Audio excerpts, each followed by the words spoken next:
Welcome back to the channel, friends. As many of you know, I have stuck with Fuji for years and years and years, in spite of the fact that I've tried literally every camera brand and many flagship cameras from each of those brands and never been tempted to completely abandon the Fuji ship because of several reasons, but today we're going to focus specifically on one reason, and that is the subject of profiles and recipes. More specifically, today we're going to be doing a blind test, which, as you know, I love me a good blind test.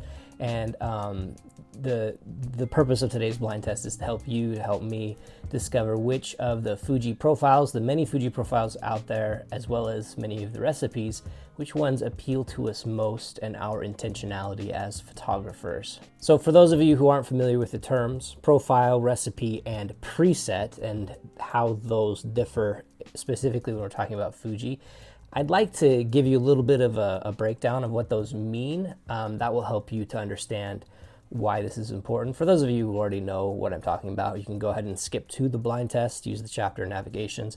But for the rest of you, let me just quickly give you a crash course on the differences between those three terms: profile, recipe, and preset. Preset, that third one, the one we're not going to be focused on today, and it's probably the one you're most familiar with. You use presets. You might have purchased a preset from a YouTuber or somebody selling them online to help you to kind of tailor your style after those, and usually that is something that you'll load into Lightroom or Capture One or something like that. And those presets are applied after you take the photo in a raw photo editor. So I'm sure you're familiar with those. What I'm talking about today, profiles and recipes, happens before you get that raw file onto your computer. It happens in camera. And a profile is what Fuji ships with. They ship with, I think, 10 color profiles right now-ish. And those color profiles are the Fuji sanctioned profiles, the ones that are meant to kind of mimic, in many cases, a film or the idea of film, and to give you that kind of nostalgic feeling of being able to shoot with film by just setting a preset and seeing it inside of your camera. So if you primarily, for instance, shoot black and white and only black and white, you might switch your profile away from the default, which is Provia or standard. That's how your camera comes shipped, and you might want to switch that down to acros or monochrome so that you can see the world through your lens in black and white and better be able to see what you're going to get as a final product. That's one reason why the profiles are there in camera, so that you can tailor the experience of shooting to what you're likely going to want to have your photos look like in the end.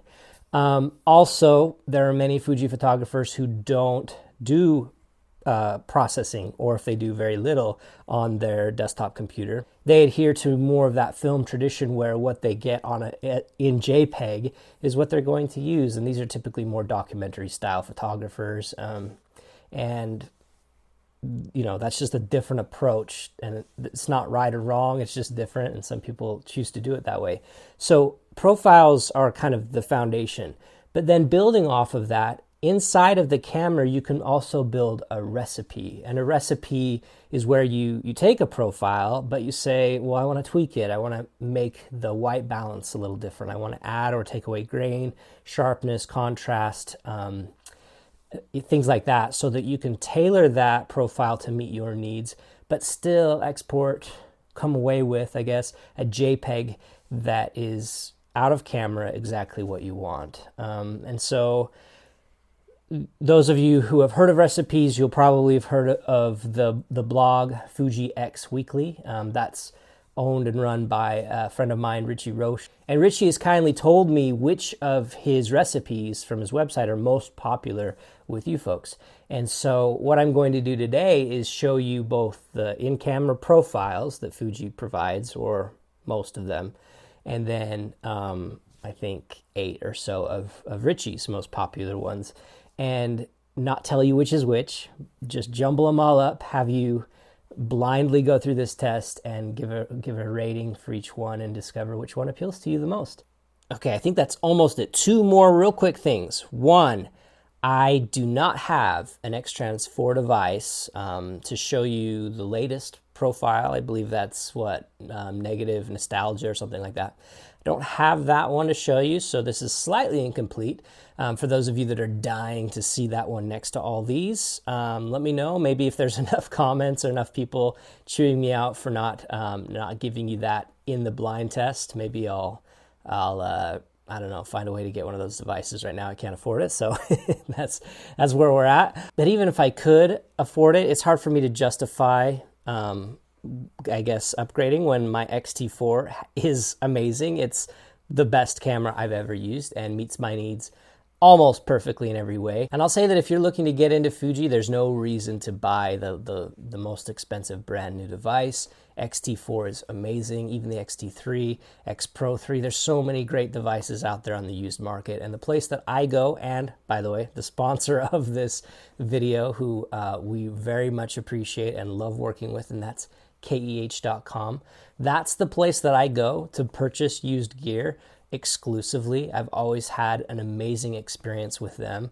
And in this world where there's so much gear out there that is just made to be thrown away after a year or two of use, kind of like the throwaway pictures that get thrown up on Instagram and on so much social media, I love that KEH is taking the time to make available the gear that deserves to stick around, the gear that deserves to be in the hands of photographers who know how to use that gear.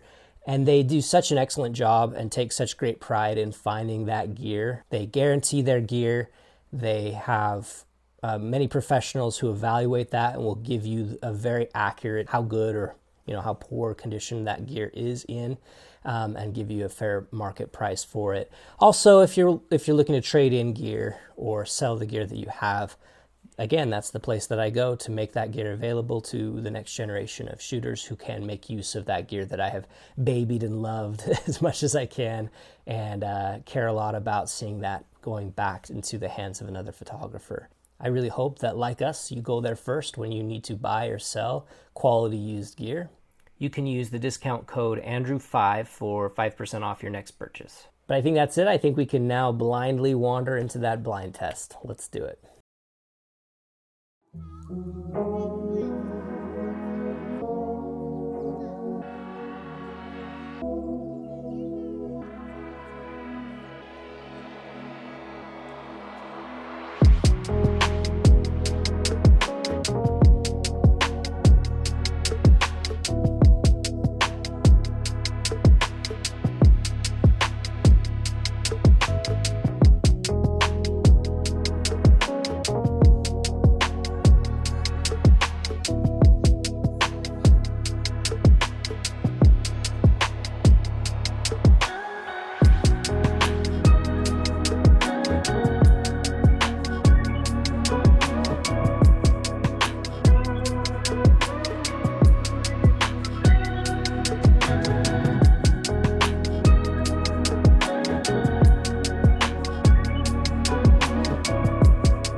All right, welcome back. I hope you enjoyed taking that as much as I did creating it for you. Now on your screen, you're going to be seeing the results, which film profiles and recipes correspond to each of the letters that you looked at. So I would love to hear below in the comments, were you surprised at all? Or was it what you expected? Were you able to guess what a lot of them were? For me, I've spent a lot of time with the profiles and also with Richie's recipes. So it's hard to do a true blind test, especially when I'm the one creating it. There weren't a lot of surprises. And I also know what I like. I've been doing this long enough to know that no surprises. I really love Astia and Provia for different reasons. Astia appeals to me more on the landscape, color accuracy, and architectural, that sort of thing. I'm going to probably choose Astia. Provia for skin tones and portraits. And then Classic Chrome for the documentary stuff. But I have found that today, I guess the one surprise was I'd never used Richie's Classic Chrome recipe, which is Classic Chrome, but slightly warmer, slightly brighter, slightly more contrast. That one appealed to me a lot, and I think I might use it. It's very similar to what I end up doing with Classic Chrome anyway, which is usually to warm it up. I feel like Classic Chrome out of box is a bit too cool for me. The tones are a bit too cool. I like it a little warmer. I like it a little brighter, so I do bump the exposure just a little bit. Not a lot of surprises, but I was happy to find another recipe that I didn't know that I wanted to play with. The other thing that I realized while looking at this is that most of these recipes especially, but even a couple of the profiles, they really want a lot of light. And without a lot of light in the photo, they just get too muddy. They get bogged down, and they don't work as well. You need a lot of light. So this is gonna work a lot better for you street photographers, documentary photographers who are working outside. If you're like me, documenting landscapes, urban or rural or street or whatever else, your family, there's a lot of these that are gonna work well for you. But if you're in low light a lot, or if you're doing other kind of shooting that, like event where you are indoors, many of these just aren't gonna work. So that was an interesting takeaway, but some of them really are beautiful in the right setting.